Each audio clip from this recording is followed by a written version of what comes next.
بسم الله الرحمن الرحيم. عليه وسلم يا نبي سلام عليك، يا رسول سلام عليك، يا حبيب سلام عليك، صلوات الله عليك يا نبي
وأشهد أن سيدنا ونبينا محمدا عبده ورسوله نبي الهدى وخاتم الأنبياء.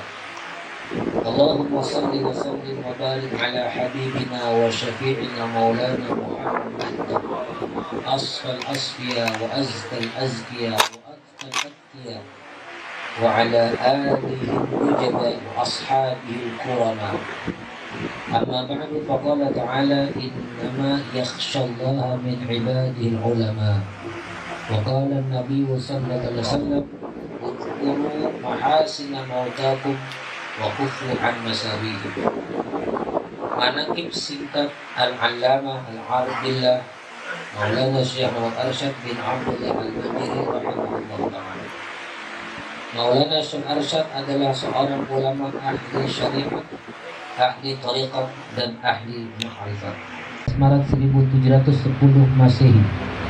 Ketika itu pemerintahan dipimpin oleh Sultan Tahmidillah bin Sultan Tamjidillah yang memerintah pada tahun 1700 sampai 1734 Masehi. Ayah beliau bernama Abdullah dan ibu beliau bernama Aminah.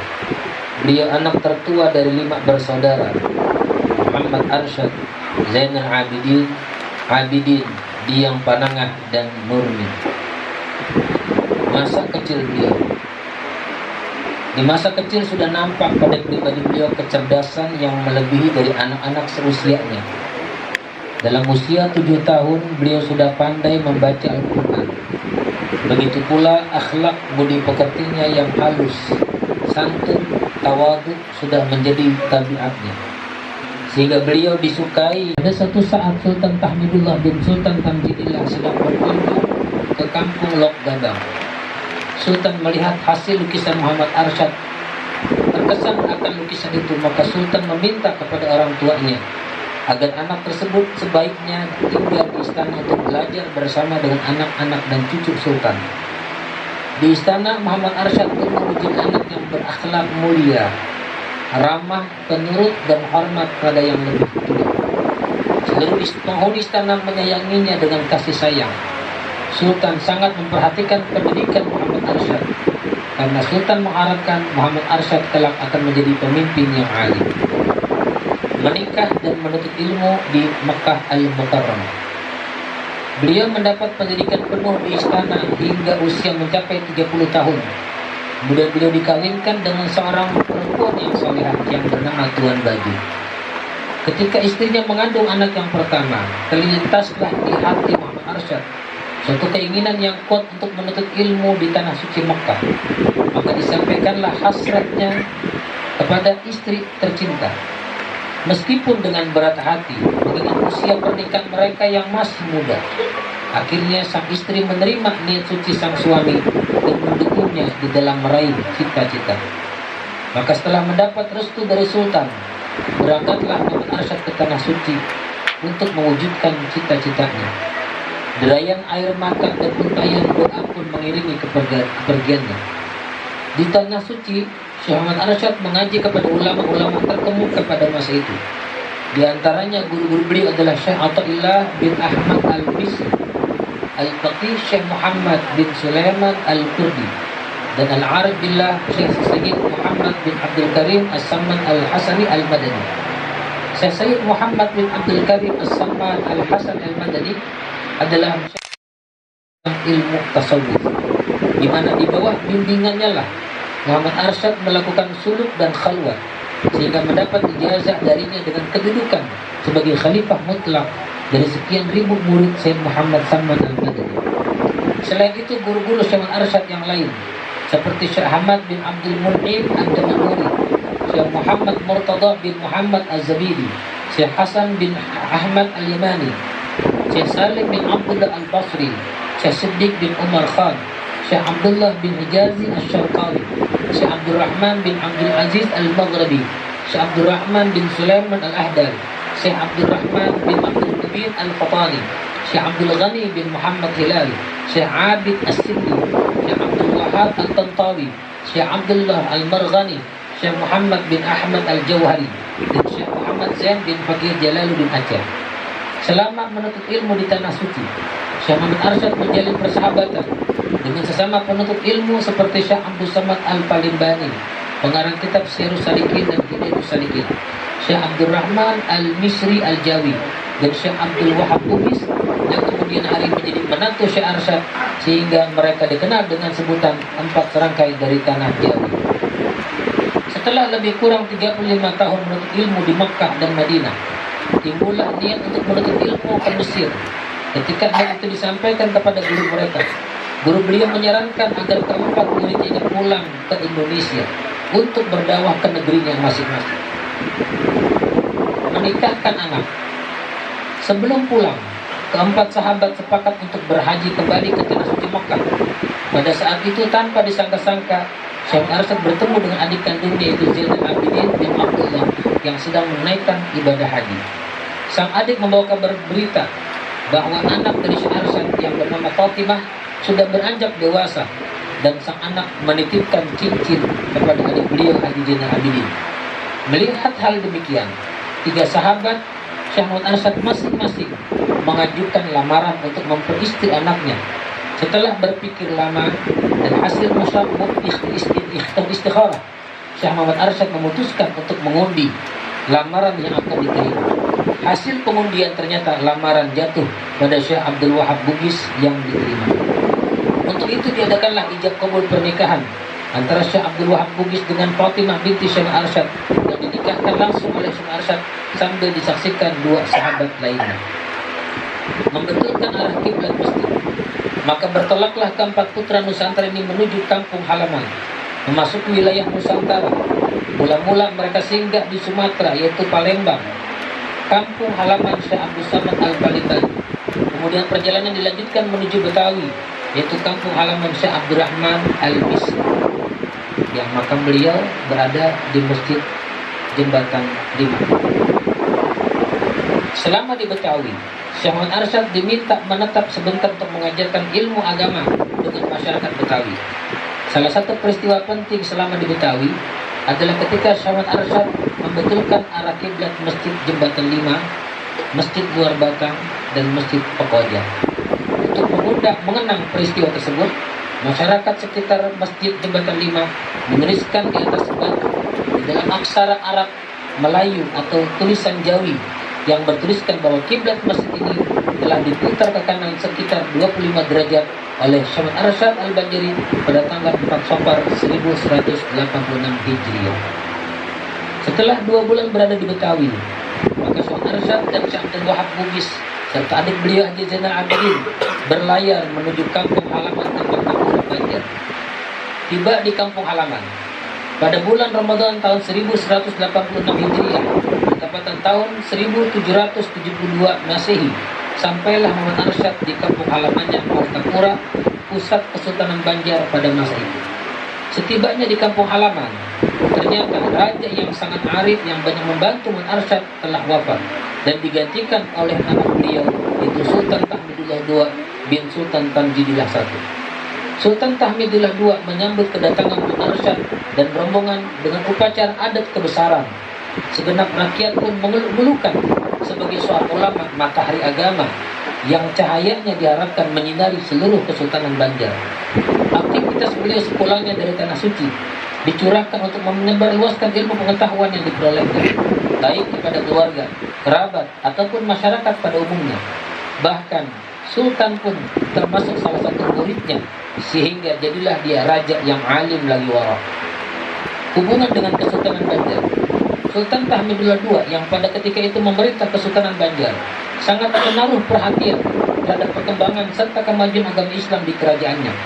Sultan inilah yang meminta kepada Syekh Arsyad agar menulis sebuah kitab hukum ibadah atau hukum fikih yang kelak kemudian diberi nama dengan kitab Sabilillah dan bermasyarakat. Syekh Muhammad Arsyad Al-Banjari adalah pelopor pengajaran hukum Islam di Kalimantan Selatan. Sekembalinya ke kampung halaman dari Mekah, hal pertama yang dikerjakannya adalah membuka perkampungan baru yang diberi nama Kampung Dalam Pagar. Di Kampung Dalam Pagar ini pula beliau berdiam dan mengajar serta mendidik anak, cucu, dan murid-murid. Seiring berjalannya waktu, kampung ini menjadi ramai dengan orang yang menuntut ilmu agama. Hingga tidak heran, Syekh Muhammad Arsyad banyak mencetak anak, cucu, dan murid-murid yang alim lagi saleh. Beliau juga membuat irigasi guna meningkatkan hasil pertanian, membentuk mahkamah syariah yang bertugas untuk memberi nasihat kepada kerajaan tentang hukum Islam. Beliau juga berkiprah di dalam bidang dakwah, baik lisan maupun tulisan. Karya-karyanya, kitab karya Syekh Muhammad Arsyad yang paling terkenal adalah kitab Sabilul Muhtadin fi Tafaqquh fi Amriddin, yang artinya dalam bahasa terjemah, jalan bagi orang-orang yang mendapat petunjuk untuk mendalami urusan-urusan agama. Kitab Usuluddin yang disebut pula kitab Sifat 20. Kitab Tuhfatul Raghibin, yaitu kitab yang membahas soal-soal iktikad serta perbuatan yang sesat. Kitab Luqatul Ajlan, itu kitab tentang haid dan nifas bagi kaum wanita. Kitabul Faraid, hukum pembagian waris. Kitabul Nikah, kitab fatwa Syekh Sulaiman Al-Qurdi, kitab Qaulul Muntazar, kitab Kanzul Ma'rifah, dan beberapa karya tulis beliau yang sudah disebutkan di sini. Kurang lebih 40 tahun beliau berkiprah dalam dakwah, baik lisan maupun tulisan, dalam rangka mencetak anak, cucu, dan murid-murid agar menjadi alim dan saleh.